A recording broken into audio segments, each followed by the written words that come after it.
إن خير الحديث كتاب الله وخير الهدي هدي محمد صلى الله عليه وسلم وشر الأمور محدثاتها وكل محدثة بدعة وكل بدعة ضلالة وكل ضلالة في النار أعوذ بالله من الشيطان الرجيم وإذ قال إبراهيم رب اجعل هذا البلد آمنا واجنبني وبني أن نعبد الأصنام সম্মানিত দিনী ভাতৃমণ্ডলী, আল্লাহ রাব্বুল আলামিনের যাবতীয় প্রশংসা যে মহান আল্লাহ রাব্বুল আলামিন তিনি আমাদেরকে সৃষ্টি করেছেন এবং তার ইবাদত বন্দেগীর একমাত্র নির্দেশ প্রদান করেছেন। তার সাথে শরীক স্থাপন করা সবচেয়ে বড় অপরাধ বলে, সবচেয়ে বড় জুলম বলে আল্লাহ রাব্বুল আলামিন ঘোষণা করেছেন। সালাত এবং সালাম নাজিল হোক আমাদের প্রিয় নবী শেষ নবী মুহাম্মদুর রাসূলুল্লাহ সাল্লাল্লাহু আলাইহি ওয়াসাল্লামের উপর, যিনি বিশ্বজাহানের জন্য রহমত, যে রহমতকে আল্লাহ রাব্বুল আলামিন প্রেরণ করেছেন এই সৌদি আরবের পবিত্র নগরী মক্কাতুল মুকাররমায়, যার হিজরতের স্থান হচ্ছে মদিনা মুনাওয়ারা। যিনি ভূমিষ্ঠ হয়েছেন মক্কাতুল মুকাররমায়, যেটি আল্লাহর কাছে আহাব্বুল বেকাহ ফিল আরদ, পৃথিবীতে সবচাইতে প্রিয় স্থান আল্লাহ রাব্বুল আলামিনের নিকটে এবং রাসূলুল্লাহ সাল্লাল্লাহু আলাইহি ওয়াসাল্লামের নিকটে। সেই দেশে যাদেরকে আল্লাহ বসবাসের সুযোগ দিয়েছেন, স্থায়ী হোক অথবা অস্থায়ী হোক, আর কেউ স্থায়ী নয় পৃথিবীতে। যারা নাগরিক তারাও স্থায়ী নয়, যারা প্রবাসী তারাও স্থায়ী নয় পৃথিবীতে। পৃথিবী বিশ্রামের স্থান, কিছুক্ষণ বিশ্রাম, কারো সময় বেশি কারো সময় কম, তারপরে ডাক আসলেই টান দিতে হবে অনিচ্ছাকৃত, ইচ্ছা থাক আর না থাক যেতেই হবে সবাইকে। যেখানে যেতে হবে চিরকালের জন্য, সেখানকার জন্য প্রস্তুতি নেওয়া, কাজ করা আর তার জন্য রেডি হওয়া, এটা হচ্ছে একজন জ্ঞানী মানুষের কাজ। তা হচ্ছে ঈমান এবং সৎ আমল, তাওহীদ সুন্নাহ আর ভিত্তিতে ভালো আমল করা এবং শিরক বিদআত মুক্ত হয়ে নেক আমলে নিজের জীবনটাকে ব্যয় করা। আজকের বিষয়বস্তু সম্পর্কে যারা আমাদের বিজ্ঞাপন দেখেছেন বা শুনেছেন, তা হচ্ছে আমরা সৌদি আরবকে কেন ভালোবাসি বা বাসব। এই বিষয়টি অত্যন্ত গুরুত্বপূর্ণ। অনেকেই এই বিষয়গুলি বুঝে না বুঝে অনেকে অনেক রকম মন্তব্য করে, যা দিয়ে তার ইহকাল খারাপ করে, পরকাল খারাপ করে। আর ইহকাল খারাপ না হলে পরকাল তো অবশ্যই খারাপ হবে, পরকাল অবশ্যই খারাপ হবে। যদি আপনি আপনার মন্তব্য দিয়ে ইসলামের কোনো উপকার না করেন, আপনার মন্তব্য দিয়ে যদি ইসলামের উপকার হয়, কেউ গুমরাহিতে চলে যাচ্ছে বা ক্ষতিগ্রস্ত হচ্ছে, তাকে ক্ষতি থেকে বাঁচানোর জন্য, তাহলে এটা হচ্ছে নাসিহা, এটা হচ্ছে হিতাকাঙ্ক্ষী হওয়া, এটা জরুরি। এটা নয় যে কোনো সময় ভুল ধরা যাবে না, কোনো সময় কারো ভুল ত্রুটি তোলা যাবে না। অবশ্যই যেখানে সবার সামনে ভুল করা হয়েছে, সবার সামনে ভুল ত্রুটি সংশোধন করতে হবে, কিন্তু দেখতে হবে যে এই যে ভুলটা হচ্ছে সেই ভুলটাকে আমি থামাতে পারবো না, এটা আরও বড় আকার ধারণ করবে। এইরকম বিষয়গুলি একটা গুরুত্বপূর্ণ। আর একটা বিষয়, যে বিষয়ে আজকে ঢুকতে চাই না, যে অন্যায়কে প্রতিবাদ করবেন বা অন্যায়ের প্রতিবাদ করবেন কখন? সবসময় লাভ হোক আর লস হোক? না না না, যেখানে লাভ হবে সেখানে অন্যায়ের প্রতিবাদ করবেন। ইসলামের লাভ হবে, আপনার ব্যক্তির স্বার্থের লাভ না। ইসলামের লাভ হলো কিনা আপনার এর দ্বারা, না ইসলামের ক্ষতি করলেন, মুসলিমদের ক্ষতি করলেন, এগুলো দেখার বিষয় রয়েছে। উদাহরণ দিয়ে বিষয়গুলি বুঝাইতে হবে, তাহলে বুঝবেন। আসল বিষয়ের দিকে ফিরে আসি, তা হচ্ছে সৌদি আরবকে আমরা কেন ভালোবাসব। জি, প্রথম কথা, দিনের একটি মূলনীতি হচ্ছে ভালোবাসতে হবে আল্লাহর জন্য, আর খারাপ বাসলেও আল্লাহর জন্য। আল হুব্বু ফিল্লাহ ওয়াল বুগদু ফিল্লাহ মিনাল ঈমান। ঈমানের একটি দিক হচ্ছে আল্লাহর জন্য ভালোবাসা, আর আল্লাহর জন্য কাউকে না ভালোবাসা। এই দৃষ্টিভঙ্গি থেকে বিষয়টিকে বোঝার চেষ্টা করবেন। কাকে ভালোবাসবেন ব্যক্তি হিসাবে, কোন পরিবারকে, কোন সমাজকে, কোন দেশকে, কোন ধরনের লোকদেরকে ভালোবাসবেন আপনি, এটা নির্ভর করবে আল্লাহর সাথে সম্পৃক্ততা। জি হ্যাঁ, আল্লাহর জন্য ভালোবাসা হবে আর আল্লাহর জন্যই বৈরিতা হবে। রাসূলুল্লাহ সাল্লাল্লাহু আলাইহি সাল্লাম যে 7 শ্রেণীর মানুষের কথা বলেছেন, তারা বিচার দিবসে আল্লাহ রাব্বুল আলামিন স্পেশাল ছায়া পাবে, যে আরশের ছায়া, যেদিন অন্য কোনো ছায়া হবে না। তাদের কোনো সেই দিন দুশ্চিন্তা থাকবে না, তারা সেই দিন পেরেশান হবে না। তার মধ্যে এক শ্রেণীর মানুষ হচ্ছে রাজুলানে, 2 ব্যক্তি, 2 সমাজ, হ্যাঁ, 2 পক্ষ, তাহাব্বা ফিল্লাহ, আল্লাহর জন্য ভালোবাসে, আল্লাহর জন্য একে অপরকে ভালোবাসে। ইজতামা আলাইহি, আর এর জন্য একসাথে হয়। সাথে আছে কিসের জন্য? আল্লাহর জন্য সাথে আছে। ও তাফাররাকা আলাইহি, যে ইজতামা আলাইহি ও তাফাররাকা আলাইহি, সাথে হলে একসাথে থাকলেও আল্লাহর জন্য, আর পৃথক হলে আলাদা হলেও আল্লাহর জন্য হয়। সুতরাং এই মূলনীতিকে সামনে রেখে আমরা আজকের আলোচনা করব ইনশাআল্লাহ তাআলা। বেশ কিছু পয়েন্ট আছে, সময় কতটা সাথ দেই সংক্ষেপে বলার চেষ্টা করব, না হলে এক একটা পয়েন্ট নিয়ে এক একদিন আলোচনা করা যেতে পারে। অতদিন হয়তো আমাদের সময় থাকবে না, সেই জন্য সংক্ষেপে অনেক কথাই অল্পতে বলার চেষ্টা করব। প্রথম কথা, ইব্রাহিম আলাইহিস সালাম যেই দেশের জন্য বা যেই ভূমির জন্য দোয়া করেছে সেটি হচ্ছে এই দেশ, এই ভূমি। জি হ্যাঁ। তারপরে দ্বিতীয় খলিলুল্লাহ মুহাম্মদুর রাসূলুল্লাহ সাল্লাল্লাহু আলাইহি ওয়াসাল্লাম, সাইয়্যিদুল মুরসালিন, খাতামুন নবীয়্যিন, রাহমাতুল লিল আলামিন, তিনি যেই জমিনের জন্য দোয়া করে সেটা হচ্ছে এই দেশের জমিন, জি, অন্য কোথাকার না। এই দুটো বিষয় প্রথম কোরআন এবং হাদিস থেকে দেখা যাক। আমি এই মর্মে সূরা ইব্রাহিমের আয়াত নম্বর 35 পাঠ করেছি, সূরা বাকারা আয়াত নম্বর 126ও রয়েছে। সূরা বাকারা থেকে শুরু করি। আল্লাহ রাব্বুল ইরশাদ করেছেন, ওয়াইজ কালা ইব্রাহিম রাব্বিজআল হাযা বালাদান আমিনা। স্মরণ করো সেই ইতিহাস যখন ইব্রাহিম আলাইহিস সালাম বলেছিলেন আল্লাহর কাছে দোয়া করি যে আল্লাহ এই দেশটিকে, এই নগরীটিকে, মক্কাতুল মুকাররমাকে কেন্দ্র করে যেখানকার জন্য দোয়া হবে তার আশেপাশেও দোয়া, সবটাই দোয়া পাবে। জি জি, আরব উপদ্বীপ, আল জাজিরাতুল আরাবিয়া যেটাকে আরবিতে বলা হয়। রব্বিজ আল্লাহ তুমি বানিয়ে দাও, হাজা এটা কি, বালাদান আমেনা নিরাপদ শহর, নিরাপদ দেশ। বালাদ মানে দেশ, বালাদ মানে শহর। নিরাপদ শহর, নিরাপদ দেশ বানিয়ে দাও, একটি দোয়া। তাহলে এখানে দোয়া করেছেন 1 নম্বর দোয়া ইব্রাহিম আলাইহিস সালাম কিসের জন্য? নিরাপত্তার জন্য। মানুষের নিরাপত্তা এত জরুরি বিষয় যেটা মানুষের খাবার পানির চাইতে বেশি জরুরি। শ্বাস প্রশ্বাস যেমন জরুরি, শ্বাস প্রশ্বাস না হলে আপনি মৃত। যদি শ্বাস নেওয়ার ব্যবস্থা না থাকে, শ্বাসরুদ্ধ হয়, তাহলে আপনি কয়েক সেকেন্ড বা মিনিটের মধ্যে মৃত, আপনি জীবিত আর না। তেমন নিরাপত্তা না থাকলে আপনার একটি মুহূর্তও শান্তি নেই। খাবার সামনে আছে, পানির সামনে আছে, নিরাপত্তা নেই, খেতেও পারবেন না, পান করতে পারবেন না। যারা নিরাপত্তাহীনতায় ভুগছে তাদের অবস্থা দেখেন, যেখানে সবসময় ওপর থেকে গোলাবর্ষণ হচ্ছে বা কোনো দিক থেকে পানি, বন্যার পানি তাড়া করে আসছে, না হয় শত্রু তাড়া করে আসছে। জি হ্যাঁ, নিরাপদ শহর, এই দোয়া কবুল হয়েছে। ইব্রাহিম আলাইহিস সালামের দোয়া কবুল হয়েছে। বুঝতে পারছেন, হাড়ে হাড়ে বুঝতে পারছেন নিরাপত্তার কথা, বুঝতে পারেন না যে এই দেশে আমরা বিদেশি হয়েও নিজের দেশ, নিজের গ্রাম চাইতে বেশি নিরাপদ। ব্যাস, ইব্রাহিম আলাইহিস সালামের দোয়া কবুল হয়েছে, স্পষ্ট বুঝতে পারছেন। এর চাইতে বেশি আর প্রমাণ কি চাই? এটা আমি শুধু বুঝতে পারি না, আপনারা বুঝতে পারছেন। এখানে অন্তত বিনা দোষে কাউকে হয়রান করা হয় না, যে কিছু ঘুষ খাওয়ার জন্য হয়রান। কিন্তু দেশে, সারা বিশ্বের অধিকাংশ জায়গায়, বিশেষ করে উপমহাদেশে, এমনি এমনি ভালো মানুষকে আরও বেশি হয়রান করা হয়।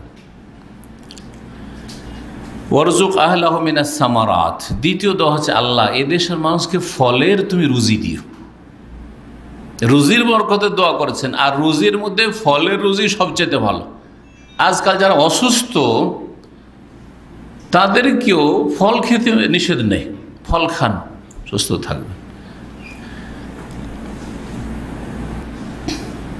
ফলের রুজি দিও। মান আমানা মিনহুম বিল্লাহি ওয়াল ইয়াউমিল আখির। তবে এই নিরাপত্তা কে পাবে? এই রিজিকের বরকত কে পাবে? যারা ওদের মধ্য থেকে আল্লাহর প্রতি ঈমানদার হবে এবং পরকাল ঈমানদার হবে, মুমিন মুসলিমদের জন্য। কাফেরের জন্য নিরাপত্তা নয়। জাতিতে মুসলিম আর শিরিক করবে, নিরাপত্তা নয়। আল্লাহ বলছেন, আল্লাহ মসজিদে হারামে প্রবেশ সম্পর্কে মুশরিকদের ক্ষেত্রে বলেছেন যে তারা ভীত সন্ত্রস্ত হওয়া ছাড়া আল্লাহর ঘর কাবায় প্রবেশ করার অধিকার রাখে না। মা কানা লাহুম ইয়াদখুলুহা ইল্লা খায়িফিন, জি, লাহুম ফিদ দুনিয়া খিজিয়ুন, ইহজগতে তারা লাঞ্ছিত, ওয়া লাহুম ফিল আখিরাতি আযাবুন আযীম, আর পরকালে কঠোর শাস্তি মুশরিক বহুত্ববাদীর জন্য। আপনি ইসলামের নামে কবর মাজার পূজা করবেন, আপনার জন্য নিরাপত্তা নেই, আপনার রুজিতে বরকত নেই। ইতিহাস যদি তুলে দেখেন এই আরব দেশের, তাহলে স্বর্ণযুগের পরে যখন শিরক বিদআত এই দেশে শুরু হয়ে যায়, আজকে থেকে 300 বছর আগে শিরক ছিল এখানে, যেমন ভারত, বাংলাদেশ, পাকিস্তানে কবর মাজার পূজা, তখন এখান থেকে আল্লাহ বরকত ছিনিয়ে নিয়েছিলেন, নিরাপত্তা ছিনিয়ে নিয়েছিলেন। হাজিদের নিরাপত্তা ছিল না, বরং এখানকার স্থানীয় লোকদের নিরাপত্তা ছিল না, এবং খেতে পেত না, খেজুর পানি সেটার ব্যবস্থা ছিল না। খিদার তাড়না অন্য দেশে তারা চলে যেত। কোথায় কোথায় গিয়ে বসবাস করে যারা চলে গেছে ওই জামানায়, জি, তাদের সন্তানরা। তাহলে এই দুটো নিয়ামত, নিরাপত্তার নিয়ামত, রিজিকের নিয়ামত কার জন্য? ঈমানদার যারা তৌহিদবাদী তার জন্য। তৌহিদ প্রতিষ্ঠা হয়েছে এ দেশে, বরকত নেমে এসেছে, রিজিক অফরন্ত, নিরাপত্তা বিরাজ করছে। বাস্তব সত্য কোরআনে কারীমের কথা, আল্লাহর কথা।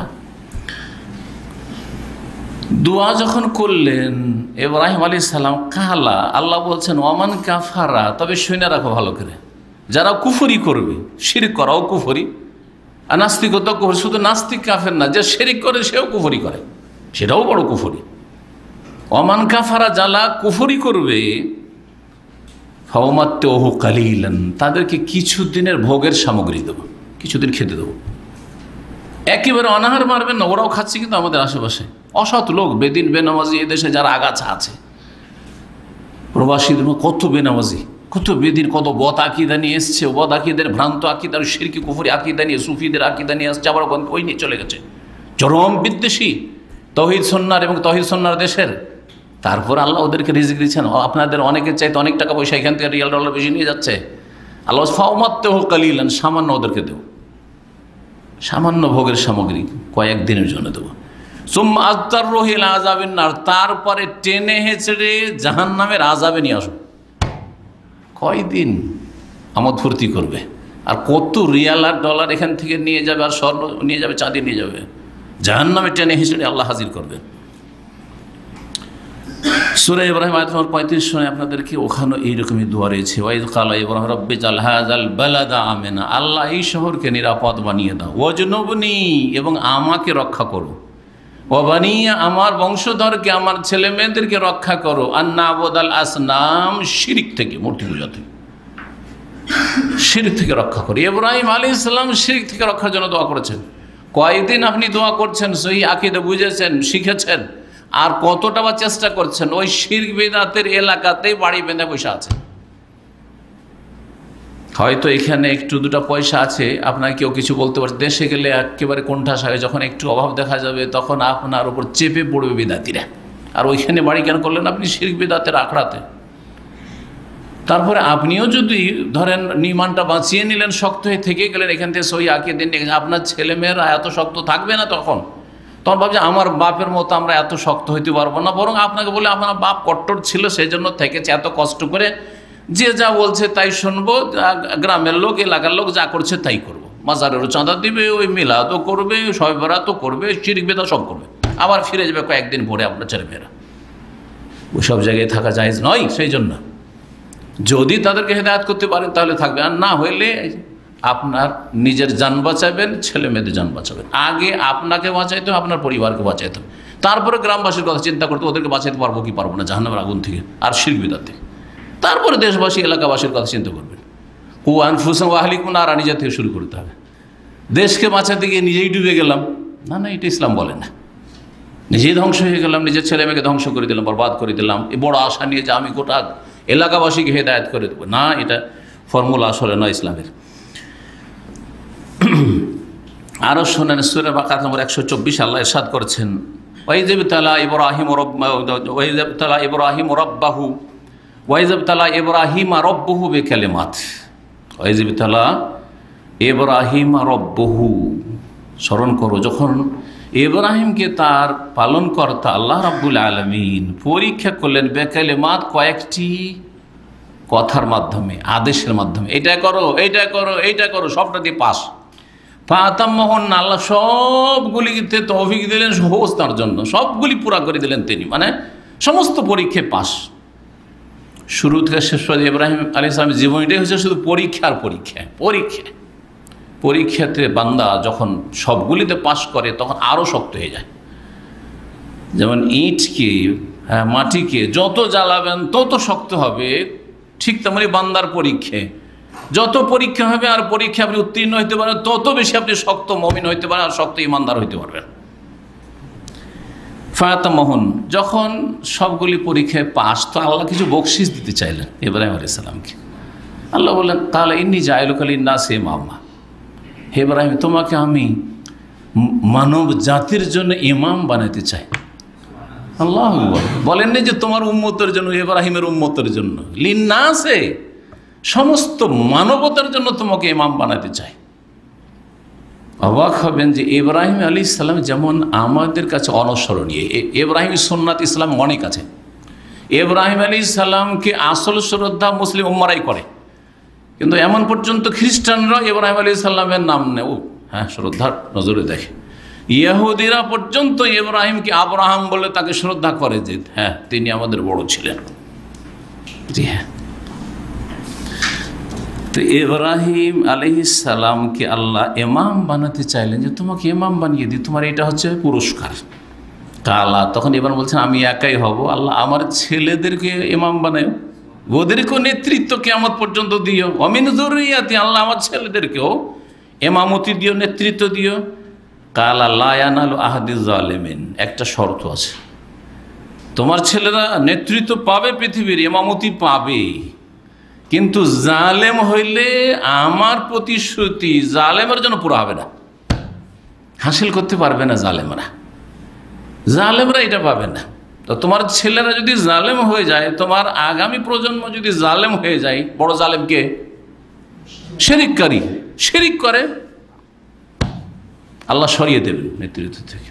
ভারত উপমহাদেশে 800 বছর সুযোগ দিয়ে আল্লাহ সরিয়ে দিয়েছেন মুসলিমদেরকে। এই জন্য মুসলিমদের ঐতিহ্য দেখেন কত, কিন্তু আজকে মুসলিমরা সেখানে বাস করা মুশকিল হয়ে গেছে ইমান ইসলাম নিয়ে। জি, এটা আমাদের পাপের কারণে, আমাদের জুলমের কারণে। লা ইয়ানালু আহাদিজ জালিমিন।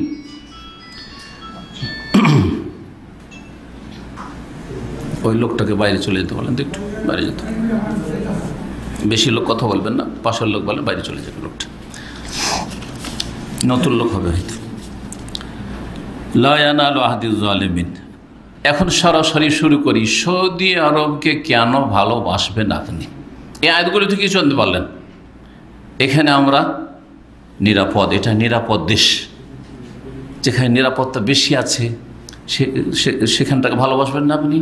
সেই জায়গাকেও ভালোবাসবেন, যারা এই নিরাপত্তাকে বহাল রেখেছে তাদেরকে ভালোবাসবেন না আপনি? অবশ্যই।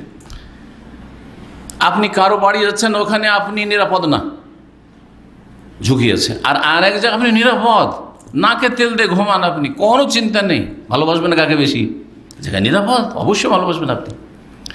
যেখানে রিজিকের বরকত আছে ভালোবাসবেন না আপনি? জি হ্যাঁ, অবশ্যই ভালোবাসবেন। যেই দেশের জন্য ইব্রাহিম আলাইহিস সালামের দোয়া আছে ভালোবাসবেন না আপনি? ইব্রাহিম আলাইহিস সালাম ভালোবেসেছেন, ওই জন্যই তো দোয়া করেছেন। যে যেটাকে ভালোবাসে তার জন্য বেশি দোয়া করে। তো ইব্রাহিম আলাইহিস সালাম যেই দেশকে ভালোবাসে আপনি ভালোবাসবেন না? আপনি কি ইব্রাহিমী মিল্লতের অনুসারী না? কুল বাল মিল্লাতে ইব্রাহিম হানিফা। তারপরে শুনেন, নবী করিম সাল্লাল্লাহু আলাইহি ওয়াসাল্লাম দোয়া করেছেন, সহিহ বুখারীতে হাদিস রয়েছে, সহিহ মুসলিমে রয়েছে, আল্লাহ তোমার নবী ইব্রাহিম আলাইহিস সালাম, ইন্না ইব্রাহিমা দা লিমাক্কাতা ওয়া আহলিহা, ইব্রাহিম খলিলুল্লাহ আলাইহিস সালাতু সালাম মক্কা এবং মক্কার অধিবাসীদের জন্য দোয়া করেছে। ওয়া ইন্নী দাউতু লি আহলিল মদিনা, আমি মদিনাবাসীর জন্য দোয়া করছি। আল্লাহ বারিক লাহা ফি সাইহা ওয়া মুদ্দিহা, আল্লাহ তাদের ওজনে মাপে তুমি বরকত দাও, তাদের রিজিকে তুমি বরকত দাও। বরং সহিহ মুসলিমের হাদিসে রয়েছে যে দেফাই মা বারাকতা লি মক্কাতা, মক্কায় যে বরকত দিয়েছো তার সাথে দ্বিগুণ তুমি বরকত দাও মদিনায়। আর মক্কা মদিনায় কোথায় আছে? সৌদি আরবে। জি হ্যাঁ। তো যেই দেশের জন্য দুই খলিল আলাইহিমুসসালাতু ওয়াসসালাম, ইব্রাহিম খলিলুল্লাহ, মুহাম্মদ খলিলুল্লাহ আলাইহিমুসসালাতু ওয়াসসালাম দোয়া করেছেন, অবশ্যই ভালোবাসবো, এটা ঈমানের দাবি। তারপরে শুরু করি এক একটা করে পয়েন্ট। এই দেশকে এই জন্যই ভালোবাসবো যে এই দেশে হারমাইন শরীফাইন রয়েছে, তিনটি জায়গায় পৃথিবীতে সবচাইতে পবিত্র, মুকাদ্দাস, বরং পবিত্র। চতুর্থ জায়গা কোথাও পৃথিবীতে নেই যেটাকে বলবেন যে এটা পবিত্র বিষয়, পৃথিবীর কোথাও নেই। তিনটি জায়গা ছাড়া রাসূলুল্লাহ সাল্লাল্লাহু আলাইহি ওয়াসাল্লাম নেকির জন্য সফর করতে অন্য কোথাও নিষেধ করেছেন। নেকির জন্য স্থানকে কেন্দ্র করে, ব্যক্তিকে কেন্দ্র করে যাচ্ছেন, এলেম শিক্ষাকে কেন্দ্র করে যাচ্ছেন, রুজি তলাশ করাকে কেন্দ্র করে যাচ্ছেন, বাপ মা আছে বলে কেন্দ্র করে যাচ্ছেন, হ্যাঁ সেটা আলাদা কথা। কিন্তু স্থান হিসাবে যাই, অমুক জায়গায় যাই বেশি নেকি পাবো, সেই জন্য তিন জায়গা ছাড়া চতুর্থ জায়গায় যাওয়া হারাম, বিদআত, নিষিদ্ধ। লা তুসাদ্দুর রিহালু ইল্লা ইলা সালাসাতি মাসাজিদ, সহিহ বুখারী মুসলিমের হাদিস, রাসূলুল্লাহ সাল্লাল্লাহু আলাইহি ওয়াসাল্লাম বলেছেন। তার মধ্যে দুটোই জায়গা রয়েছে সৌদি আরবে, তাই না? আল মসজিদুল হারাম ও মসজিদি হাজা, মসজিদে হারাম যে মক্কাতুল মুকাররমায়, হারামের এলাকা পুরোটাই মসজিদ হারাম বলতে। আর আমার এই মসজিদ মানে মসজিদ নববী, যেটা নিজের মোবারক হাতে রাসূলুল্লাহ সাহাবায়ে কেরামদেরকে নিয়ে মসজিদ তৈরি করেছেন। এই দেশে যেহেতু এই দুই হারমাইন শরীফাইন রয়েছে, সেই জন্য এই দেশকে ভালোবাসব। এই দেশে এমন প্রাচীন ঘর রয়েছে যে ঘরটি আল্লাহর ঘর, স্পেশাল, ওর নামই হচ্ছে বাইতুল্লাহ। সারা পৃথিবী যে কোনো মুসলিম গেলে বাইতুল্লাহ বুঝবে যে বাইতুল্লাহ মানে কাবা ঘর, বুঝবে না? জি। এবং সবচেয়ে পুরাতন ঘর, ইন্না আউওয়ালা বাইতি উযিলা লিন-নাসি লাল্লাযী বিবাক্কাতা মুবারাকান হুদাল লিল আলামিন ফীহি আয়াতুন বায়্যিনাতুন মাকামু ইব্রাহিম। আল্লাহ রাব্বুল আলামিন সূরা আল ইমরান আয়াত নম্বর 96 97 ইরশাদ করেছেন যে নিশ্চয় সবচেয়ে প্রাচীন ঘর যা মানুষের জন্য তৈরি করা হয়েছে, লাল্লাযী বিবাক্কাতা, যেটা বাক্কায় রয়েছে। মক্কার অপর নাম হচ্ছে বাদিয়া, বাদিয়া, বাক্কা। যেমন আরবরা আপনাদের ঢাকাকে কি বলবে? দাক্কা। জি, বাক্কা। মুবারাকান, এটা হচ্ছে কি? মোবারক। এই ঘরটি হচ্ছে মোবারক। মোবারক মানে কি? যেখানে বরকত আছে, বরকতময়, বরকতপূর্ণ। এই ঘরে বরকত রয়েছে, এই ঘরে তওয়াফে বরকত রয়েছে, এই ঘরকে কিবলা বানাতে বরকত রয়েছে, এই ঘরের উদ্দেশ্যে হজ করতে, উমরা করতে যায় বরকত রয়েছে। জি, এই ঘরে সলাতের লক্ষগুণ বরকত রয়েছে, ইত্যাদি। হুদাল লিল আলামিন, বিশ্বজাহানের জন্য এটি হচ্ছে হেদায়েতের কেন্দ্র, হেদায়েতের কেন্দ্র। ফিহি আয়াতুম বায়্যিনাত, এখানে সুস্পষ্ট অনেক নিদর্শন রয়েছে, যেই নিদর্শন দিয়ে আল্লাহকে চেনা যায়। মক্কা গেলে অনেক জায়গা রয়েছে যেই জায়গাগুলো দেখলে আল্লাহর কথা স্মরণে আসবে।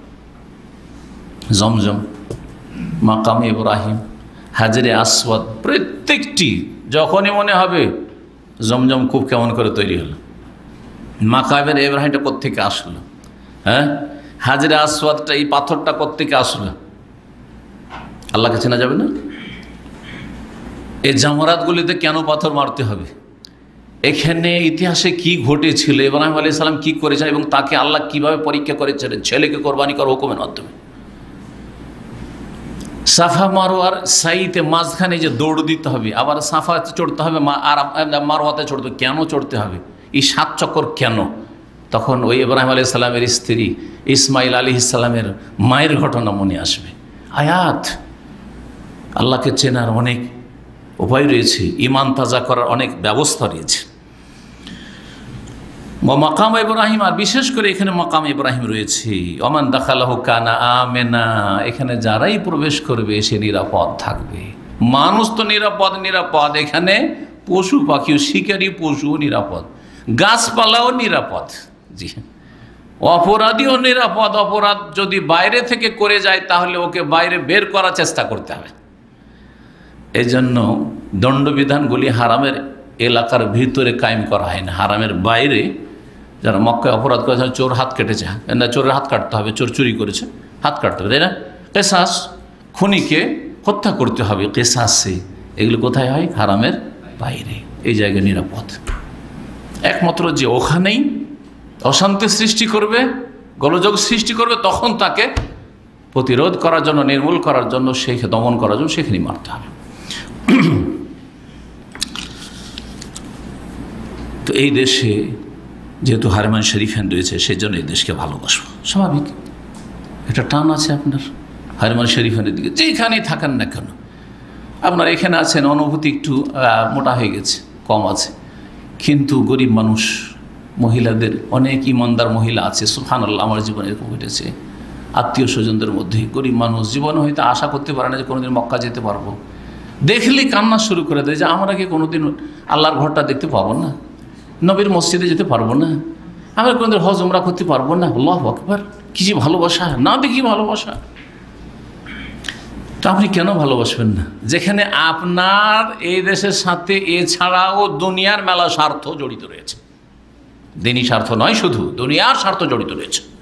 কত রুজি এখান থেকে নিয়ে যাচ্ছেন, আর আপনার এই রুজি থেকে আপনার আত্মীয় স্বজন কত উপকৃত হইল, কত ছেলে মেয়ে মানুষ করলেন, আর কত বাপ মাকে দিলেন, কত ভাই বোনদের বিয়ে শাদী ইত্যাদি করলেন, আর কত লেখাপড়া করেন, কত কি যে করলেন, আর কত যে সম্পদ প্রপার্টি করেছেন, তো আছে, কেউ কম কেউ বেশি। তারপরেও নিমক হারামি। আরে নুন খেয়ে তো অমুসলিমও গুণ গায়, কাফেরও নুন খেলে গুণ গায়, তো মুসলিম অন্তত ওদের থেকে তো একটু ভিন্ন হইতে হবে না, ওদের চাইতে খারাপ হইতে হবে। দ্বিতীয় যে বিষয়টি রয়েছে সেটা হচ্ছে, এটা হচ্ছে তৌহিদের দেশ, আল্লাহর একত্রের দেশ। কোরআনে কারিমে যে তৌহিদের কথা আছে, সেই তৌহিদ যদি বাস্তবে দেখতে হয় তাহলে সৌদি আরবকে দেখতে হবে। কুল হু আল্লাহু আহাদ যদি দেখতে হয়, সৌদি আরব পৃথিবীর কোথাও পাবেন না। যেখানে যাবেন আল্লাহকেও সেজদা হচ্ছে আর গায়রুল্লাহকেও সেজদা হচ্ছে, আল্লাহর কাছেও চাওয়া হচ্ছে, আল্লাহ ছাড়া অন্যের কাছেও চাওয়া হচ্ছে, আল্লাহ ছাড়া অন্যের কাছেও ধর্ণা দেওয়া হচ্ছে, আর আল্লাহর কাছেও কিছু চাইছে। কিছু লোক আছে সেখানে নামাজ পড়েছে, কিছু লোক কেউ প্রতিমা পূজা, পুতুল পূজা করছে, কেউ কবর মাজার পূজা করছে, কেউ গস মাদাদ বলছে, কেউ খাজা মাদাদ বলছে, কেউ বিভিন্ন ওরসে যাচ্ছে, ইমান হারাচ্ছে, কেউ তাবিজের কাছে আশ্রয় নিচ্ছে, কেউ বালার কাছে, কেউ টাকার কাছে আশ্রয় নিচ্ছে। কিন্তু সৌদি আরব সার্বিক জীবনে তৌহিদ আর তৌহিদ। যে তৌহিদ বড় শিরক ছোট শিরক মুক্ত। আপনি দেখান যে সৌদি আরবে কোথাও শিরকের আস্তানা আছে, শিরক করার সুযোগ সুবিধা আছে, বা কোথাও কেউ শিরক করছে বা করতে পারছে, দেখান, কোথাও খুঁজে পাবেন না আপনি। অনুমতি আছে কোথাও শিরক করা, দেখান, কোনো অনুমতি নেই। যেখানে শিরকের আশঙ্কা আছে সেটাকে স্পষ্ট করে দেওয়া হয়েছে। যে জায়গাগুলোতে শিরক হতো আজকে থেকে 300 বছর আগে, সেই জায়গাগুলোকে অচেনা করে দেওয়া হয়েছে, শুধু এই স্বার্থে যে এগুলো শিরকের আস্তানা ছিল। এই দুর্বল ইমানের লোকেরা, গায়রুল্লাহর পূজারীরা ইসলামের নামে এসে এই জায়গাগুলোতে আবার গায়রুল্লাহর পূজা শুরু করে দেবে। আমাদের একজন বড় শেখ ওস্তাদ ছিলেন, তিনি বলছিলেন আমার নিজের চোখে দেখা রাসূলুল্লাহ সাল্লাল্লাহু আলাইহি ওয়াসাল্লামের যে জন্মের স্থানটা এখন অনুমান করা হচ্ছে যে ওই লাইব্রেরি, কিন্তু ওই জায়গাটা কিন্তু কোন জায়গায় অস্পষ্ট, বলা হচ্ছে লাইব্রেরিটা। একসময় সেই জায়গাটা এই লাইব্রেরি ছিল না, সবাই চিনত, আর সেই জায়গাকে কাবাকে পিছনে করে সেজদা করতো। ওই শাইখ বলছেন আমি নিজে দেখি যে কাবা পেছনে করে ওই জায়গায় গোল হয়ে সেজদা করছে।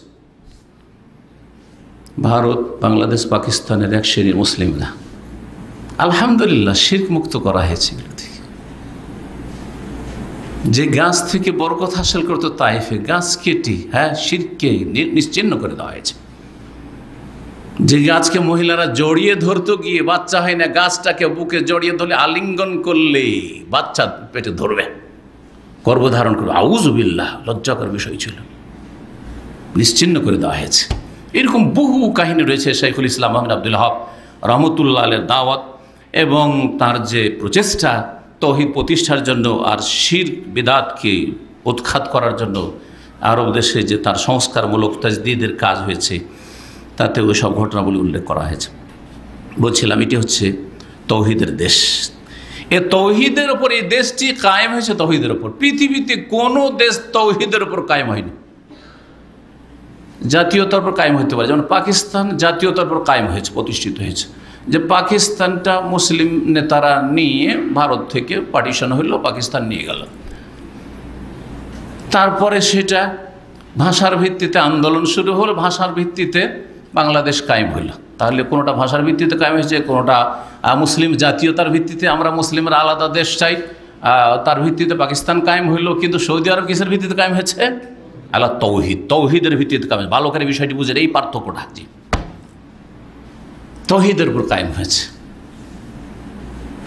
কারণ শাইখুল ইসলাম আহমদ আব্দুল্লাহ রহমতুল্লাহ আলাইহি আলেম মুজাদ্দিদ হিসাবে তার তৌহিদ সুন্নাহর দাওয়াত একদিকে, আর একদিকে ইমাম মোহাম্মদ বিন সৌদ রহমতুল্লাহ আলাইহির সাপোর্ট, সমর্থন, যে আপনি দাওয়াত দেন মানুষকে তৌহিদ সুন্নাতের, আর প্রশাসনের যা লাগে সমর্থন আর ক্ষমতা তা যতটা আমি দিতে পারবো, আপনার সাহায্য সহযোগিতা আপনার সাথে আছি।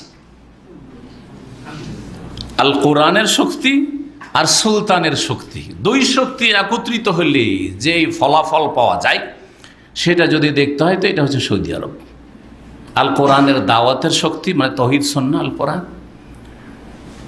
শেখ দ্বারা হইল মোহাম্মদ আব্দুর রহমতুল্লাহ আলাইহি, আর মোহাম্মদ বিন সৌদ যে আলে সৌদ, বর্তমান যে রাজ পরিবার তাদের পূর্বপুরুষ, তার সুলতান, তার রাষ্ট্রীয় ক্ষমতার মাধ্যমে আল্লাহ রাব্বুল আলামিন এই দেশকে পুরোপুরি তৌহিদ দেশ হিসাবে কবুল করলেন। অভাব দূর হয়ে গেল, তৌহিদ কায়েম হলো, অভাব দূর হলো, সুন্নাহ কায়েম হলো, অভাব দূর হয়ে গেল, অপরন্ত রিজিক আসা শুরু হলো, শিরক বিদআত বিতাড়িত হলো, নির্মূল হলো এই দেশ থেকে। প্রায় 300 বছর আগে এই দেশ প্রতিষ্ঠিত হয়। 3টা স্তর রয়েছে এই সৌদি শাসন আমলের, 3টা স্তর। তার মধ্যে প্রথম স্তর যেটা শুরু হয় ইমাম মোহাম্মদ আব্দুর রহমতুল্লাহ আলাইহির যুগে এবং ইমাম মোহাম্মদ বিন সৌদের যুগে রাহিমাহুল্লাহ জামিয়ান, সেটা প্রায় 300 বছর আগে কাছাকাছি হচ্ছে তৌহিদের উপরে দেশ কায়েম হচ্ছে। তাহলে আমাদের সবচেয়ে বড় সম্পর্ক কিসের? তাওহীদ, লা ইলাহা ইল্লাল্লাহ। নামাজের আগে, যাকাতের আগে, সিয়াম রোজার আগে, হজ উমরার আগে, আর জনকল্যাণমূলক কাজ করার আগে, আর মাতা পিতার সেবা করার আগে, আর যত ভালো কাজ রয়েছে ভালো কাজ করার আগে, সব আগে কি করতে হবে? লা ইলাহা ইল্লাল্লাহ, তাওহীদ, আল্লাহ ছাড়া কোনো সত্য উপাস্য নেই। তো যেই দেশ কায়েম হয়েছে তাওহীদের ওপর, সেই দেশকে ভালোবাসবো না কোন দেশকে ভালোবাসবো? আমি এই দেশে প্রায় 30 বছর পার হয়ে গেল, আমার ছাত্র জীবন থেকে শুরু করে আপনাদেরকে বলছি। আর আমি বেশ কিছু দেশ ঘুরেছি, পাশের দেশগুলি ঘুরেছি। এক দেশে গেলাম, জি হ্যাঁ, যে দেশকে আজকাল মনে করা হচ্ছে যে হ্যাঁ মানে আদর্শ দেশ, সেগুলো কাতার। তুরস্কের কথা তো জানেন, সেখানে সব জায়েজ আছে, সমকামিতা বৈধ, পুরুষ ও পুরুষে বিবাহ শাদী যখন বৈধ, আর তারপরে সেখানে যেখানে বেশ্যাখানা পতিতালয় বৈধ, যেখানে মদ বৈধ, আর শিরক বিদআত তো বলতে হবে না, হ্যাঁ অভাব নেই। সেখানকার শাসক হচ্ছে তাদের খলিফাতুল মুসলিমিন, এক শ্রেণী গুমরাদের। কাতারের কথা শুনে আমি নিজে চোখে দেখে এসেছি। কাতারটা ঘোরাতে লাগলো, ছোট্ট একটা দেশ। ভাইয়েরা আমার কয়েক বছর আগে যে প্রোগ্রাম ছিল, ঘোরাতে গিয়ে একটা এলাকা নিয়ে গেল, বিশাল এলাকা, মানে মনে হয় 50-80 কিলোমিটার পর্যন্ত ঘেরা আছে বাউন্ডারি দিয়ে। মেন গেটে লেখা আছে মুজাম্মাউ দেয়ানাত, হ্যাঁ মানে রিলিজিয়ান্স কমপ্লেক্স, সমস্ত ধর্মের মিলন স্থান।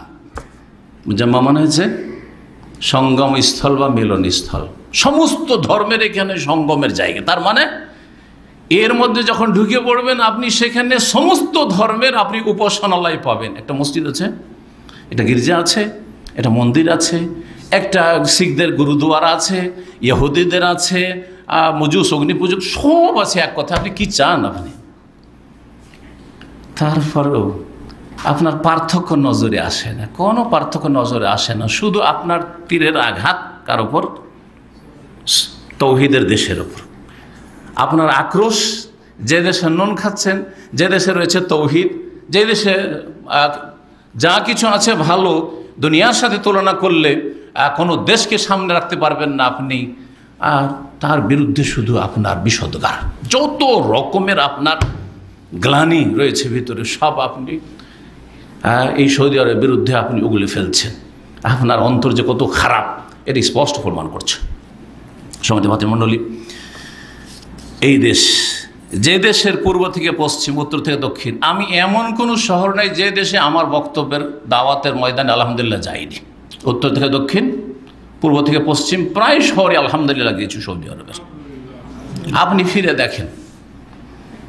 দেখেন, কোনো জায়গায় আপনি একটা মাজার পাবেন, আস্থানা পাবেন গায়রুল্লাহর, মন্দির তো দূর কথা, মাজার পাবেন, খানকা পাবেন, বেদাত করার যে বেদাতি জিকির চলছে, হাক হুক চলছে, পাবেন কোথাও? হয়ে যায় পাবেন কোথাও? পাবেন না আপনি। পীর মুরিদি চলছে, পীর সাহেব বসে আছে দরবার নিয়ে আর মুরিদরা আসছে, পাবেন কোথাও? পাবেন? যদি পীরতন্ত্র ইসলাম হইতো তো এই দেশে তো সবচেয়ে বড় বড় পীর থাকার কথা, কারণ কাবার ইমামরা সবাই বড় বড় পীর, তাহলে তাদের মুরিদদের অভাব থাকতো না।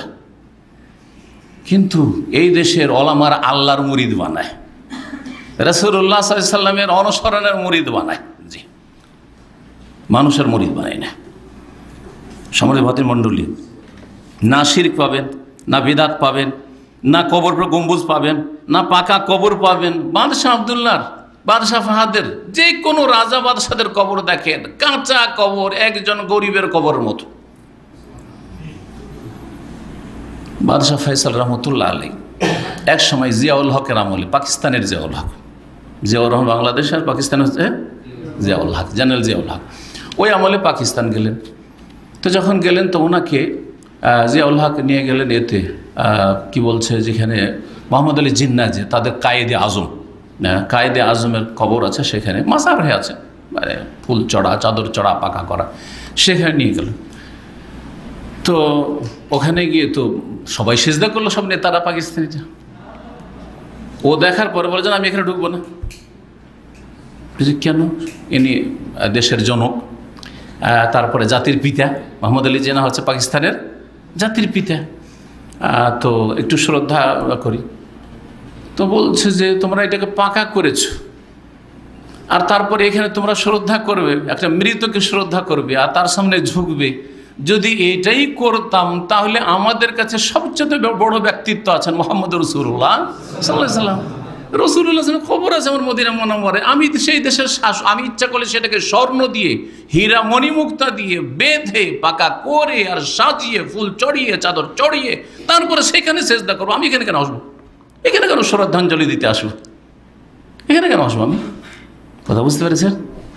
তারপর আপনাকে কোনো পার্থক্য লাগে না সৌদি আরব, পাকিস্তান, সৌদি আরব আর অন্য অন্য দেশ, সৌদি আরব, বাংলাদেশ, বরং আবেগী বাঙালি বলছেন আমাদের দেশ হাজারো গুণে ভালো। আমি আল্লাহ বাঙালির কাছ থেকে শুনি এগুলো কথা, আমাদের দেশ হাজারো গুণে ভালো। কোনো একটা কারো দোষ পেয়ে গেল, একটা জালেম জুলুম করিয়ে দিল, হয়তো আমাদের দেশ অনেক ভালো। মূর্খ, কিছুই বুঝেন না। সম্মম বকমন অমিয়ন ফাহম লা ইয়াকিলুন, কিছুই বুঝে না, জি, নির্বোধ। এখানে আকীদা বিরোধী কিছু পাবেন না আপনি। এমন কি আল্লাহ ছাড়া অন্যের কসম, আমাদের দেশে রাত দিন কেউ বাপের কসম, কেউ মায়ের কসম, কেউ দানার কসম, কেউ চোখের কসম করছে না, রাত দিন শুনতে আছে। নাম যদি কারো থাকে আব্দুর রহমান, জীবনে আব্দুর রহমান শুনবেন না, রহমান ভাই, ও রহমান ভাই হয়ে গেছে ওর। কারণ আব্দুল খালেক বলছে খালেক ভাই, ও সৃষ্টিকর্তা, ও আল্লাহ নাকি ওর ভাই।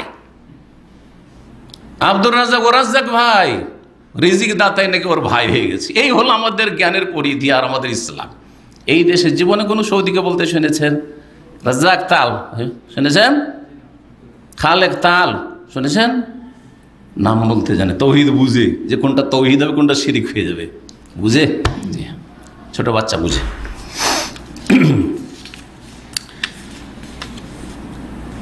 তৃতীয় পয়েন্ট হচ্ছে, এটি হচ্ছে সুন্নার দেশ, তৌহিদের পরে সুন্নতের দেশ। এই দেশে সুন্নত আছে, বেদাত নেই। সুন্নত আছে, বেদাত নেই। দেখেন, সুন্নত আছে লাইলাতুল কদর, কিয়ামুল লাইল। রমজান মাসে কি ধুমধামের সাথে ইবাদত বন্দেগি, রমজান মাসে কি ইফতারি। শুধু রমজান মাসে না, আপনি চলে যান মক্কা মদিনায় হারামাইন শরীফে, বৃহস্পতিবারে সোমবারে কি যে ইফতারি, গোটা হারামের ভেতরে ইফতারি পাবেন আপনি প্রায়, ইল্লা মাশাআল্লাহ। হয়তো তারপর অন্য দিনে গেলেও যদি মনে করেন যে হারামে আমার পয়সাটা এসে খরচ করবেন, আমি ফ্রি ইফতার করবো, তাও একটু খুঁজেন, এদিক সেদিক খুঁজেন, আপনি ডেলি ফ্রি ইফতারি কোথায় পাবেন আপনি? মক্কার মদিনায় পাবেন আপনি। দাঁড়িয়ে থাকলে তো বলতে হবে না, কারণ মদিনার ছাত্র ছিলাম 4 বছর, তো প্রায় ইফতারটা হারামে করতাম। 4টা বছর রমজান মাসটায় ইফতারে চলে আসতাম, ইফতার করলাম, আর ইফতার করার পরে তারাই পড়ে রাত 10টা 11টা 12টাতে তখন মদিনা ইউনিভার্সিটি যেতাম।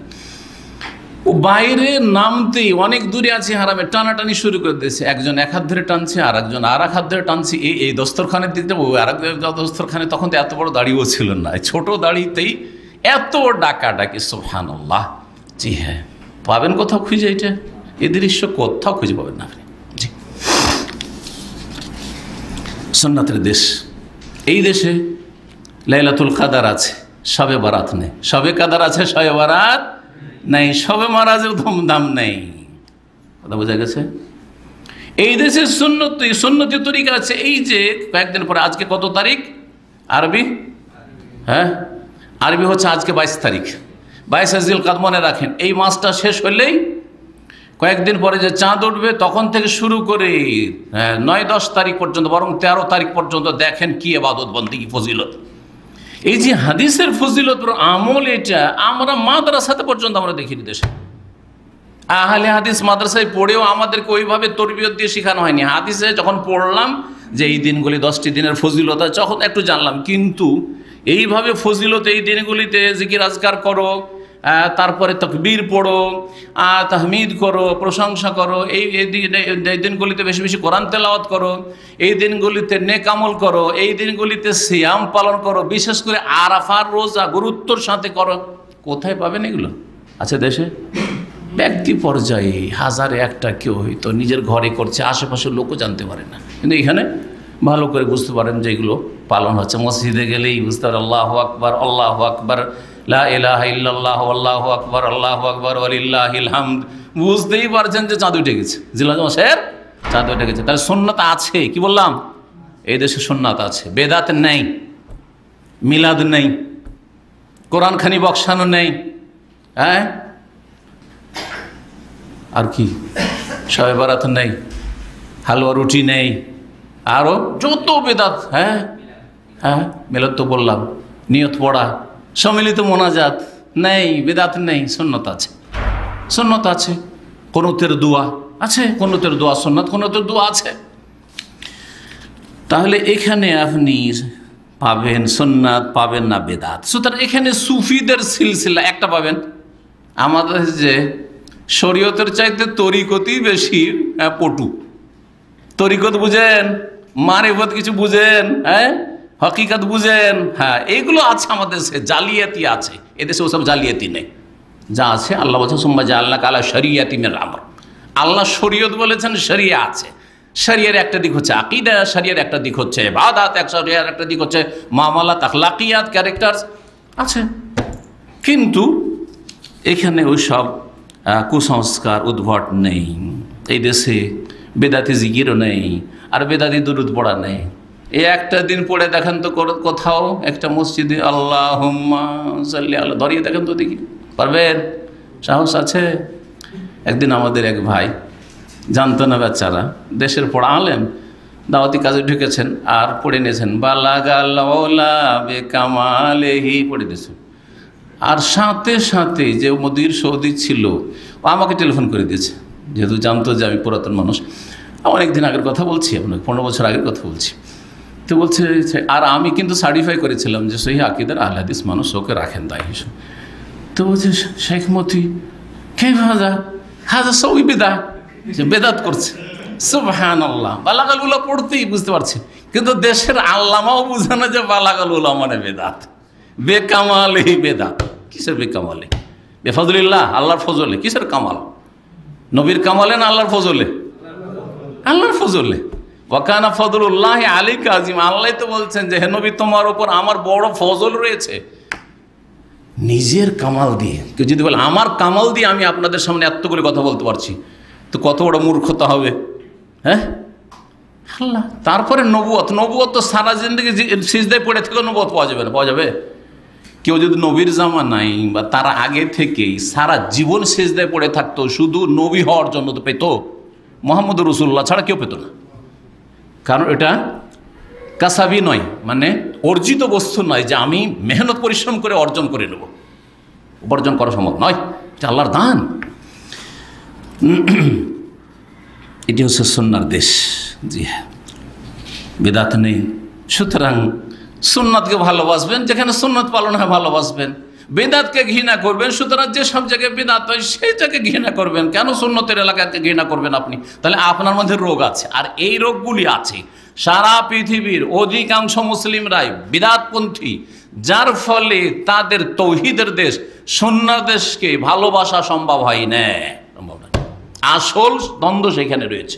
বাহ্যিক যাই বলুক না কেন, এই দোষগুলি, যেই দোষগুলি তুলে ধরা হচ্ছে তিলকে তাল করে, অন্য দেশে প্রকাশ্যে দেখতে পাচ্ছে, কিন্তু জীবনও শুনবেন না হ্যাঁ যে ওরা এই ভুল করছে। হ্যাঁ, রাজতন্ত্র ইসলামে আছে, ভালো করে শুনে রাখেন। তারপর রাজতন্ত্র শুধু সৌদি আরবে আছে নাকি?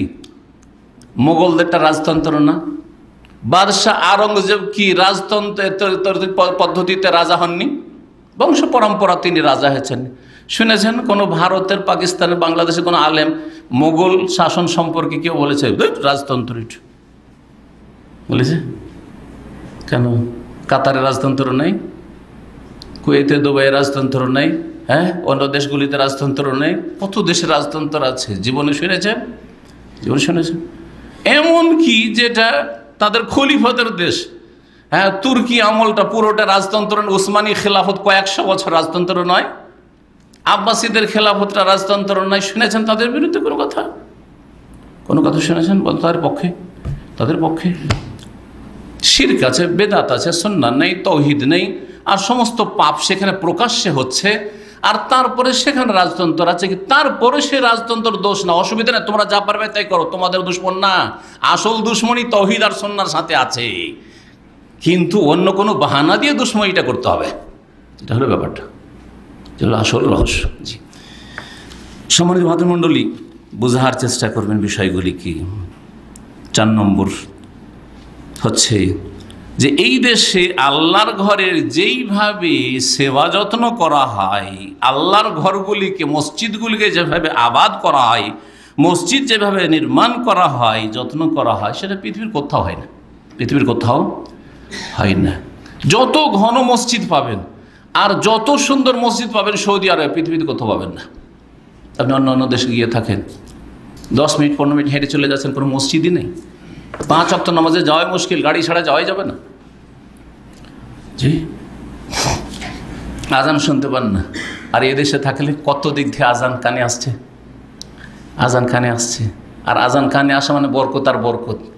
আজান যতদূর পর্যন্ত পৌঁছে ততদূর পর্যন্ত শয়তানরা বাস করতে পারে না। এদিকে থেকে আজান শুরু হয়েছে, শয়তান পালাতে শুরু করেছে। আবার ওই দিক থেকে আজান শুরু হয়েছে, শয়তান আর পালাতে শুরু করেছে। কোন দিকে পালাবে শয়তান? কোন দিকে পালাবে শয়তান? দিশেহারা শয়তান এই আরব দেশে। আলহামদুলিল্লাহ, এক আজান আর এক আজানের সাথে টক্কর খাচ্ছে। শয়তানের স্থায়ী নেই এই দেশে, আলহামদুলিল্লাহ। এই জন্য শয়তানের উপদ্রব এই দেশে কম। এই দেশে আপনার জাদুটনার উপদ্রব কম, এই দেশে জিন শয়তানের উপদ্রব কম, এই দেশে মানুষ আর জিন দুশ্মনের উপদ্রব কম। এগুলি বরকতের কারণ। এই দেশে যেভাবে মসজিদের খেদমত হচ্ছে, সুবহানাল্লাহ। এই দেশে লক্ষ লক্ষ মানুষ একা একজন নিজের নামে অথবা বাপের নামে, মায়ের নামে, কেউ ছেলের নামে মসজিদ তৈরি করেছে। পাশে খোবার একটা মসজিদ আছে। আমরা সাধারণত, আপনারা জানেন যে মৃত বাপমার নামে অথবা নিজের নামে একটা করে মসজিদ তৈরি করে যাবে, একাধিক মসজিদ। অনেকে তো অনেকগুলি মসজিদ তৈরি করে দিয়েছে দেশ বিদেশে, এই দেশেও। একটি মসজিদ আছে খোবারে, সবচেয়ে সুন্দর মসজিদ, এবং সেখানে ইসলামিক অনেক অ্যাক্টিভিটিস রয়েছে, বক্তব্য, তারপরে কোরআন হেফজের ব্যবস্থা, আর স্পেশাল সেখানে বাৎসরিক কোরআন হেফজের কম্পিটিশন হয়। সেই মসজিদ তৈরি করেছে ছেলের বাবা, ছেলের যুবক মাত্র 16 বা 18 বছর, গাড়ি চালিয়ে থেকে অ্যাক্সিডেন্ট করে মারা যায়।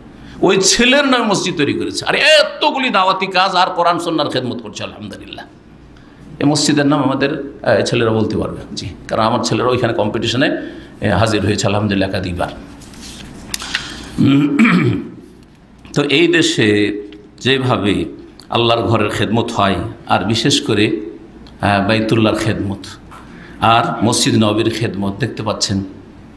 আজকে থেকে 30 বছর আগে যখন আমরা মদিনা ইউনিভার্সিটিতে প্রবেশ করি প্রথম লেখাপড়ার জন্য, তখন মসজিদ নববী একেবারে ছোট্ট জায়গায় ছিল, আর বাকি চারিদিকে যে দেখছেন বাদশাহ ফাহাদের যে এক্সটেনশন দেখছেন, সেগুলি সব টিন সেট ছিল, টিন সেট। এত গরম, শুধু পাখা চলতো, গরমে দাঁড়ানো যেত না মাগরিবের সাথে। এই নামাজ পড়েছি, আর তারপরে মসজিদের গেট থেকে বেরিয়ে এত সুন্দর, কোথায় আপনি চত্বর পাবেন আর খোলা ফিল্ড পাবেন, সাথে সাথে বেরিয়ে পুরাতন বাড়ি আর চিপা রাস্তা, একটা করে গাড়ি ঢুকবে না।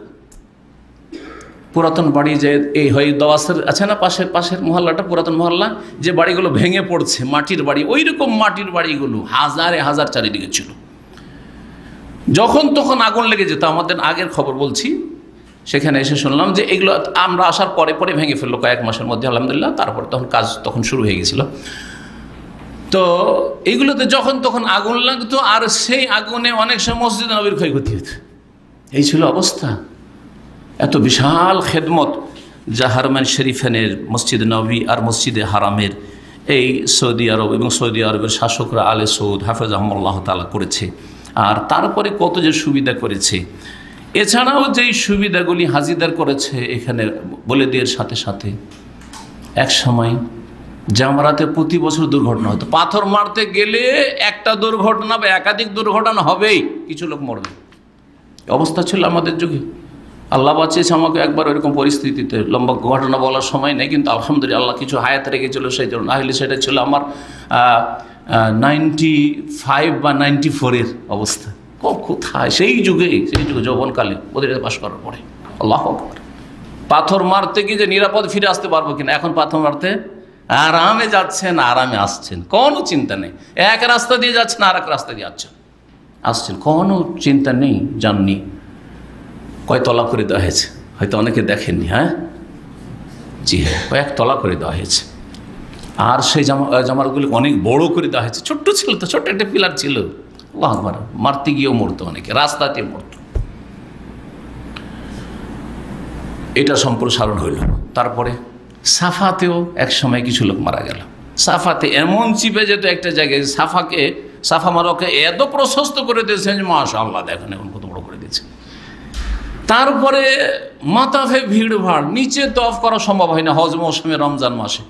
এখন যান আপনি মাতাফকে, তওয়াফের জায়গাকে কত লম্বা চড়া প্রশস্ত করে দিয়েছে আলহামদুলিল্লাহ রাব্বিল আলামিন। জি হ্যাঁ, আর মসজিদে হারাম তো বাড়তে মাশাআল্লাহ বাদশাহ আবদুল্লাহ রহমতুল্লাহ আলাইহির যুগে যেটা কিং আবদুল্লাহ এক্সটেনশন শুরু হয়েছে, সেটা তো বিশাল এরিয়া। সেটা যখন পুরোপুরি চালু হয়ে যাবে, খুলে যাবে, তখন দেখবেন কত বিশাল এরিয়া। আর ওইদিকে যদি কেউ সালাত আদায় করে থাকেন তো বুঝতে পারবেন। বিশেষ করে ঈদের সময় ওখানে যেতে বাধ্য হয় মানুষ, আর জুমাতে একটু লেট করে আসলে ওখানে যেতে কোথাও জায়গায় পান আর না পান, ওই দিকটা জায়গায় আপনি পাবেন। এই বিশাল খেদমত এই দেশের শাসকরা করছে। সুতরাং কেন বা তাদেরকে ভালোবাসবো না? আল্লাহর জন্য যদি ভালোবাসা হয় তাহলে কেন ভালোবাসবো? 5 নম্বর যে বিষয়টি, সেটা হচ্ছে এখানে জুমা পড়া আর জামাতে সালাত আদায় করা কত যে সহজ। আপনি তুলনা করেন আপনার এলাকার সাথে, আপনার শহরের সাথে, আপনার দেশের সাথে, বা অন্য দেশের সাথে আপনি তুলনা করেন, তাহলে বুঝতে পারবেন এখানে জুমাতে কত সুন্দর ব্যবস্থা। এবং জুমাতে সুবহানাল্লাহ, অন্য দেশে গেলে একটা কোরআন পড়বেন আপনি, হয়তো মসজিদে কোরআন খুঁজে পাচ্ছেন না আপনি। এখানে কত কোরআন নেবেন আপনি? যদি প্রত্যেক মুসল্লি একটা করে মুসাফ ধরে, কোরআন পড়তে চায়। আজকাল তো মোবাইলে পড়া শুরু করে দিয়েছে লোকেরা, তারপরও কোরআন কারিমের অভাব হবে না। মসজিদে সকাল থেকে মসজিদ খুলে দেওয়া হয়েছে জুমার দিনে, আসো, যে যত পারো আগে আসো। তারপরে এই ইবাদতগুলি কত সহজ করে দেওয়া হয়েছে, এই ইবাদতগুলি কত সহজ করে দেওয়া হয়েছে। দেখেন, আমাদের মতো মদিনা ফারেক হাজার হাজার আলেম আছে, যারা বিভিন্ন দেশে বসবাস করে। আমার ক্লাসমেটরা অনেক দেশে চলে গেছে, পশ্চিমে, পূর্বে, ভারতে, বাংলাদেশে, 120 দেশের ছেলেরাও আমার সাথে ছিল। অনেকের ছেলেরা নিজে আলেম হয়ে, মাদানি আলেম হয়ে ছেলে মেয়েদেরকে ওই রকম নামাজি বানাইতে পারে না, কারণ পরিবেশ হচ্ছে উল্টা, প্রতিকূল পরিবেশ, বিপরীত পরিবেশ, কন্ট্রোলের বাইরে। বাড়ির বাইরে গেলেই খারাপ অবস্থা, সঙ্গ খারাপ, সুতরাং সঙ্গ দোষে লোহা ভাসে, এই হচ্ছে অবস্থা। কন্ট্রোল করতে পারছে না, ছেলেকে ওই রকম নামাজি বানাইতে পারছে না। বড় বড় তারা আলেম, আমাদের চাইতে বেশি এলেম রাখে, কিন্তু ছেলে মেয়েদের কন্ট্রোল করতে পারেনি। কিন্তু আলহামদুলিল্লাহ এই দেশে অন্তত ছেলে মেয়ে নিয়ে থাকলে যদি একটু চেষ্টা করেন, আমার ছেলেকে ছোট্ট থেকে ইসলাম যেভাবে বলেছে যে আমি 7 বছর থেকে চেষ্টা করব, 10 বছর থেকে আমি একবারে চাপ দিয়ে নামাজ পড়াবো, আর 15 বছরের ট্রেনিং হয়ে গেছে, 15 বছর আর বলার দরকার নেই, বলার দরকারই হবে না। আপনার ছেলে আপনার চাইতে আগে নামাজি হয়ে গেছে, পরীক্ষা করে দেখেন আপনি। যারা পরিবার নিয়ে আছেন ভালো করে বুঝতে পারছেন। শুধু আপনার জুমা জামাত সহজ হয়নি, আপনার ছেলে মেয়েদের জন্য জুমা জামাত সহজ হয়ে গেছে।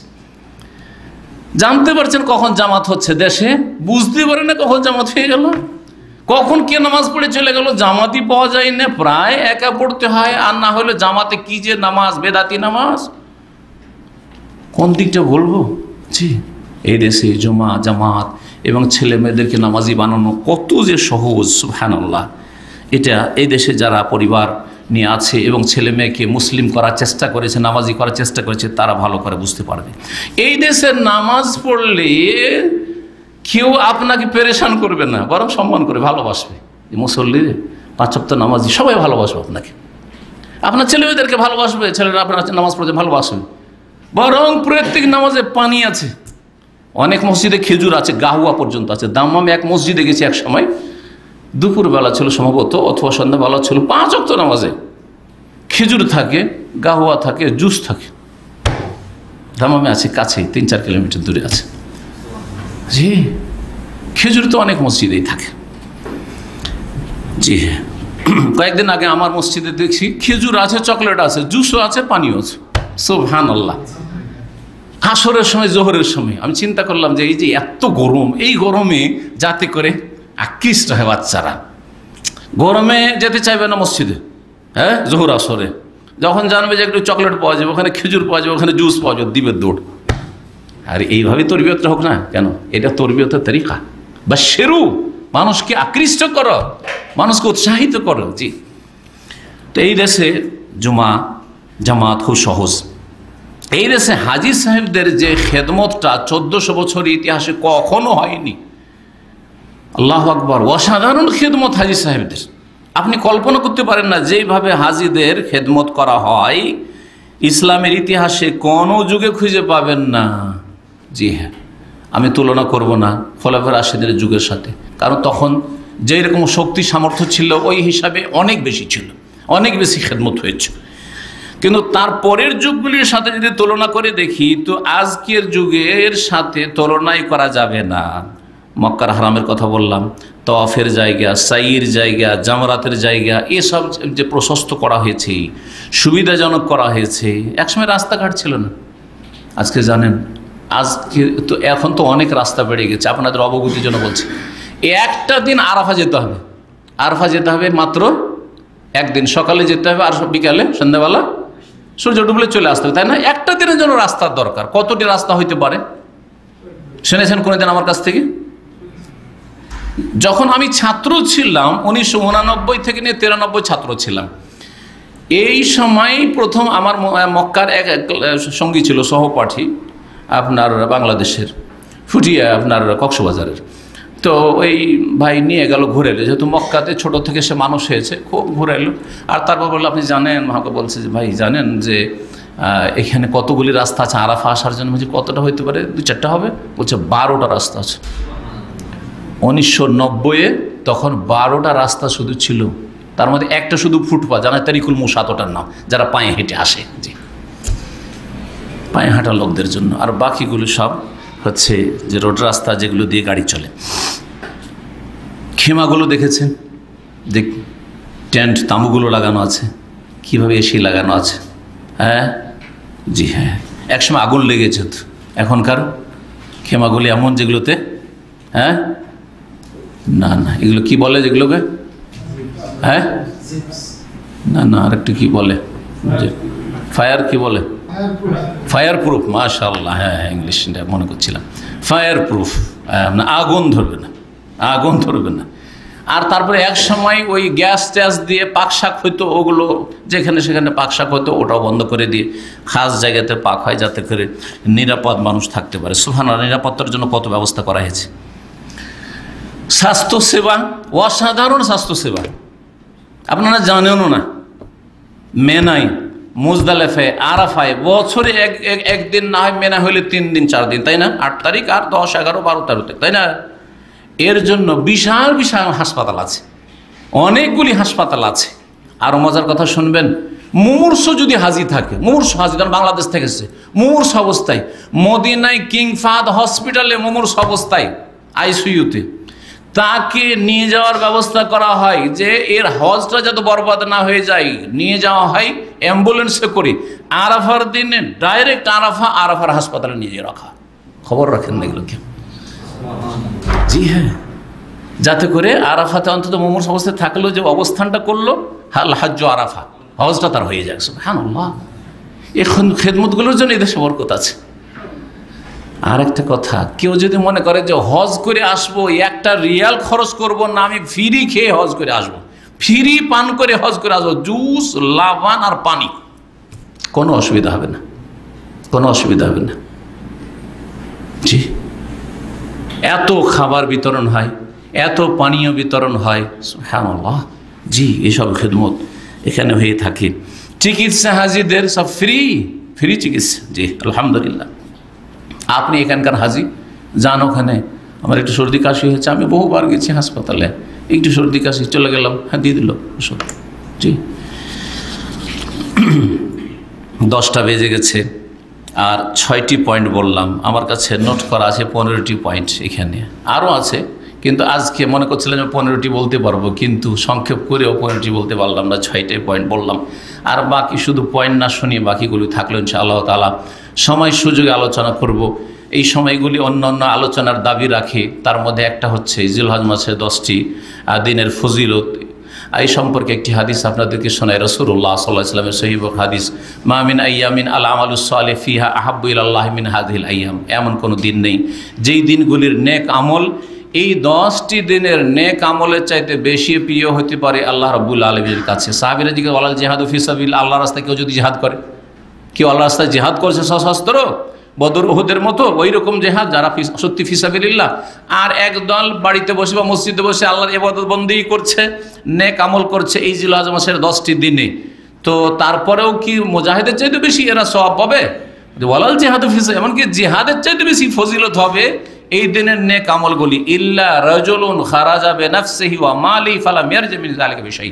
তবে কোনো মানুষ যদি জান মাল নিয়ে আল্লাহর রাস্তায় বের হয় আর কোনো কিছু নিয়ে না ফিরে আসে, আল্লাহর রাস্তায় সব কিছুকে উৎসর্গ কুরবানি করে দেয়, মানে শহীদ হয়ে যায়, তাহলে তার মর্যাদা কেউ পাবে না। রাসূলুল্লাহ সাল্লাল্লাহু আলাইহি ওয়াসাল্লাম, আরেকটা হাদিস মুসনাদ আহমদে রয়েছে, এই হাদিসের সাথে মিলা, তাতে নবী সাল্লাল্লাহু আলাইহি ওয়াসাল্লাম বলছেন, এই দিনগুলিতে ফাকসিরু ফিহিন, এই দিনগুলি হচ্ছে আহাব্বু ইলাল্লাহ এবং আযমু ইনদাল্লাহ, আল্লাহর নিকট সবচেয়ে মহান দিন আর সবচেয়ে প্রিয় দিন। সুতরাং ফাকসিরু ফিহিন মিনাত তাকবীরি ওয়াত তাহমিদ ওয়াত তাহলিল, এই দিনগুলিতে বেশি বেশি তাকবীর পাঠ করো, আল্লাহু আকবার, বেশি বেশি তাহমিদ ওয়ালিল্লাহিল হামদ পাঠ করো, আলহামদুলিল্লাহ পাঠ করো, আর বেশি বেশি তাহলিল মানে লা ইলাহা ইল্লাল্লাহ পাঠ করো। এই জন্য আল্লাহু আকবার, আল্লাহু আকবার, লা ইলাহা ইল্লাল্লাহ, আল্লাহু আকবার, আল্লাহু আকবার, ওয়ালিল্লাহিল হামদ। লা ইলাহা ইল্লাল্লাহ তাহলিল হয়ে গেল, আল্লাহু আকবার কয়েকবার করে তাকবীর হয়ে গেল, আর ওয়ালিল্লাহিল হামদ, আল্লাহর প্রশংসা হয়ে গেল।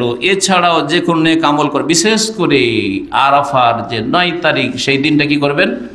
সিয়াম পালন করবেন, ভুলবেন না। হয়তো সামনে আপনারা হয়তো এমন সুযোগ পাবেন না, অথবা আপনারা আসবেন কিন্তু আমি হয়তো বলার সুযোগ পাবো না, স্মরণ করিয়ে দিচ্ছি, দিনটা মনে রাখবেন। মনে রেখে 9 তারিখ আরাফার দিনে সিয়াম পালন করলে কি পাবেন?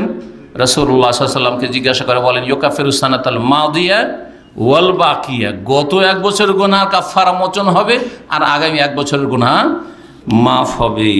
এই দিনগুলির মধ্যে রয়েছে হজ, বাইতুল্লাহর হজ, হজের কাজগুলি। এই দিনগুলির মধ্যে যারা হাজি নন তাদের জন্য রয়েছে বাড়ির কুরবানি, উজহিয়া। এই দিনগুলিতে 10 তারিখে রয়েছে ঈদুল আজহা।